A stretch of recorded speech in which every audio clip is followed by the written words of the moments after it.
শিক্ষার্থী বন্ধুরা, কি অবস্থা? আশা করি তোমরা সকলে ভালো আছো। তোমাদের জন্য নতুন আরেকটি ভিডিও নিয়ে চলে এলাম।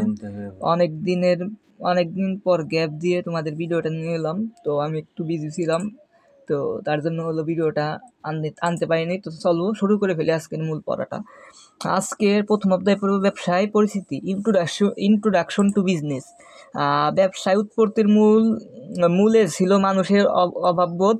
অভাব পূরণের লক্ষ্যে মানুষ বিভিন্ন অর্থনৈতিক কর্মকাণ্ডের মাধ্যমে উপার্জন প্রচেষ্টায় জড়িত হয়। মূলত অর্থনৈতিক কর্মকাণ্ড লেনদেনকে ঘিরে উদ্ভব হয় ব্যবসার। এই অধ্যায় থেকে আমরা ব্যবসায় ধারণা, উৎপত্তি, বৈশিষ্ট্য, প্রকারভেদ ও ব্যবসায়িক পরিবেশ সহ বিভিন্ন দিক সম্পর্কে জানতে পারব।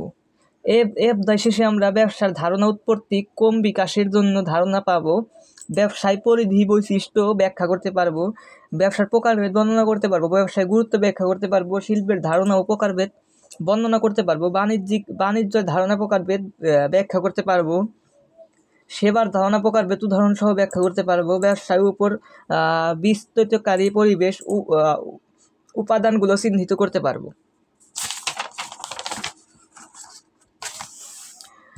ব্যবসার ধারণা, কনসেপ্ট অফ বিজনেস। ব্যবসায় শিক্ষার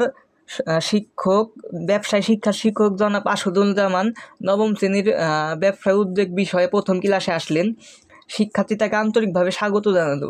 শুভেচ্ছা বিনিময়ের পর তিনি সকল শিক্ষার্থীদের উদ্দেশ্যে বললেন, তোমাদের মধ্যে কে ব্যবসায়ী পরিবার থেকে এসেছে?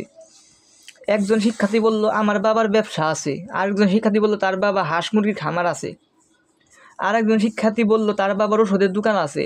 অন্য একজন শিক্ষার্থী বলল, আমার মায়ের একটি বিউটি পার্লার আছে।